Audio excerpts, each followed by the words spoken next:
Thank you very much, Mr. Chairman. Yeah, much has been done regarding the UFLPA so far, and hozirgacha bu vaqtda ko'p xizmatlar ishlandi. Endi keyingi qadamda nimalar bizni kutyotidi deb I've had some oversight hearings, as you know, and I appreciate that you guys cover them to make sure that we are very. Men yaqında bu ishlarga qarab chiqish temasidagi ikki qatimliq guvohlik yig'iniga ishtirok qildim. Bu yig'inlar to'g'risida xabar berganliginglardan biz bakmo minnatdor. Shuni aytishimiz lozimki, biz hozirga qadar aktivlik bilan ba'zi tadbirlarni qo'llanib, tegishli unum qozondik. Ammo buningda yanada ko'plagan yo'chiqlar saqlanyotdi.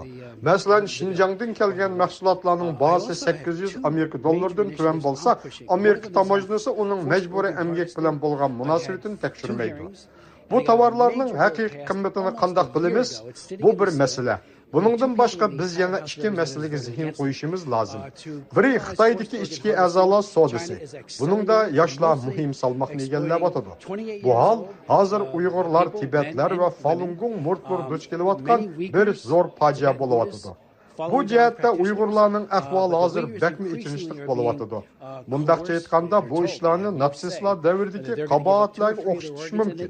Ammo bu ishlarni qilayotgan kishi dal Xi Jinpingdir. Ikkinchisi kobalt masalasi. Hozir dunyo bo'yicha qizilayotgan kobaltning mutlaq ko'p qismi Kongodan chiqadi. Kongodagi bu kobalt konlar bo'lsa butunlay degidek Xitoyning kontrolligida. Elektr quvvatli avtomobillarning batareyasini yasashdagi ochqishlik element bo'lgan kobalt Kongoda qizib chiqilgandan keyin asosan degidek Şinjanga yo'tkab kelindi. Ondan bu joyda majburiy emgak orqali pishiqlab ishlanadi. Hozir bozorlarda biz ko'rayotgan elektr quvvatli avtomobillarning batareyasi ana shu xildagi majburiy emgak orqali yasaliyotir. Demek bu sahanın təminləş zənciri əni şu yusumda iğir dərəcədə bulğunub ketken. Şuna bu cəhətki xizmətlərdə qıladığan işlər yenili köp.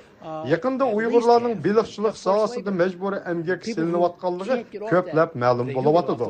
Uygurlarning mecburi emgagi badalligi ishlangan bu biliqlar Xitoydan udul Amerika tabasiga yo'llanib, har qaysi joylardagi g'izo ustallardan o'rin olmoqda.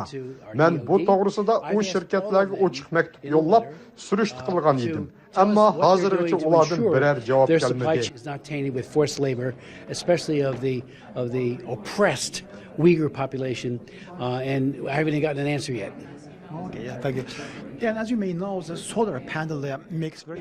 Xabaringiz bo'lganda kun taxta mahsulotlari Uyg'ur majburiy emgakining muhim tarkibiy qismi. Ammo hozirgacha bu xil mahsulotlarni ma'ni qilish haqida biror aniq belgilama o'tirg'i chiqqani yo'q. Keyingi navbatlik Amerika hukumatidan bu vaqtda nimalarni kutasiz? The administration, the next one, because this one's not going to do it. Menimcha, keyingi navbatlik hukumat kun taxta mahsulotlarining ta'minlash zanjiriga zehn qo'yishi lozim. Chunki hozir hukumat buni qilib bo'la olmadi. Bu jihatda iste'molchilarni bunga qarshi lozim deb qarayman. Chunki biz bu sohalarning hammasida majburiy emgakning borligi haqida taqdek faktlarni ko'rmoqdamiz. Shundaq bo'lgan ekan, iste'molchilarni mol sotib olganda bu molning Uyg'ur majburiy emgagi badali kelmaganligiga ishonch qila olish lozim. Bundaq deyishimdagi sabab shuki, hukumatimiz bu xildagi majburiy emgakning yuz bermaslikka kafolat qilishda bosh tortib bo'lmaydigan mecburiyetini üstüge algan. Şunun bilen birge bunun da şəxslərinin mecburiyeti var. Hazır bizni təşvişləndirdiğən bir hadisə Xitay Kompartiyası mecburi emgak bilen işlənген tovarlarını Vietnam qatarlıq başqa məmləkətlərə götürüb apırıb, bular mecburi emgak bilen alaqsız, bular Şinjan'da işlənген emas degende geplerini qılıbatıdı. Bu biz hazır göz tutuyatqan reallik olup durubatıdı. By way of an exploited workforce. But that said, the government has the primary forced labor situation. It's been already more than a year. Mazkur qonun ijro bo'lgani 1 yildan oshdi. Bu jihatda qo'lga keltirilgan yutuqlarni va yetersizliklarni siz qanday baholaysiz? Well, the UFLPA has I think been a landmark piece of legislation, and the most important thing that it's done is Uyghur mecburi emgakinin aldını eliş kanunu bu sahadaki namayende karakterli bir kanun hesaplandı. Bunundaki en mühim olan bir amil şu ki, o mal import kılgıçlarga özlerinin təminləş zincirinin pakiz ekanligini isbatlash şartini qo'yalaydi. Xabarimiz bo'lganidek, biz hozirga qadar 2 milliard Amerika dollari qiymatidagi mallarni Amerika tamojnosida tutib tekshirdik. Bularning oz degandimi 20% Uyg'ur majburiy emgak bilan bog'lanishliq bo'lganligi uchun chegaradan o'tkazilmadi. Demoqchimanki, hozir uningda o'zgarishlar bo'lyapti. Shirkatlarning harakatlaridami o'zgarish bo'lyapti. Ammo buninglik bilan buni mukammal bo'lib ketdi degili bo'lmaydi.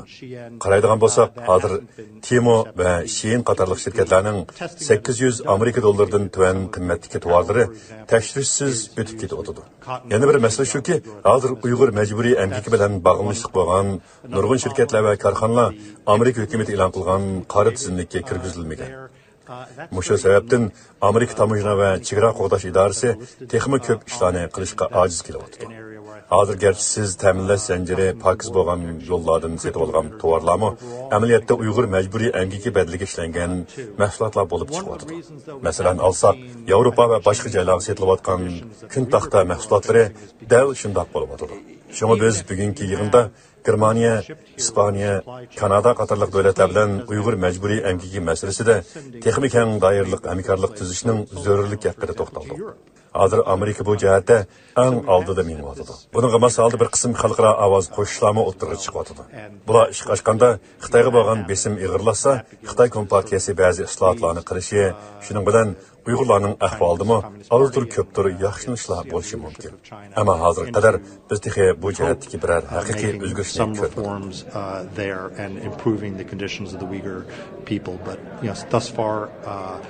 That has been, I think, a major disappointment that we haven't seen real changes. Sizningcha Uyg'ur majburiy emgakining oldini olish xizmatida hukumatlar va tashkilotlardan boshqa iste'molchilar va pach sotuvchilarning majburiyati bor deb qaramsiz? There are many challenges. We on the Congressional Executive Commission on China, as well as other congressional committees, are devoting attention to. Albatta, bu yerda oldi bilan ko'rib yetishi lozim bo'lgan omil shuki, ular mazkur qonunga va Amerika tamojna va chegara qo'llash idorasining xizmatlariga mos ravishda ish ko'rishi lozim. Bu jihatda aloqador qonun moddalariga hamda import qilingan tovarlarning o'lchamlariga rioya qilish ularga qo'yilgan bir muhim talab hisoblanadi. Bu jihatda hamda bakrak muhim bo'lgan bir halqa ularning qo'liga yetib kelayotgan mallarni pokiz ta'minlash zanjiridan kelishiga haqiqiy yo'sinda va'da qilishdir. Bo'libmi bu mallar nereden kelyapti? Uni kimlar ishlagan?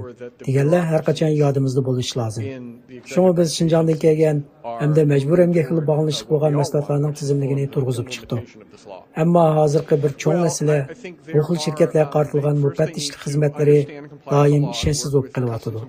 Chunki bu kishilar har qachon Xitoydagi hech qanday so'z erkinligi yoki boshqa erkinlik mavjud bo'lmagan Pekinning muhit ichida xizmat qilganligi uchun ulardan haqiqiy va pokiz bo'lgan ma'lumotlarni kutishga ojizmiz.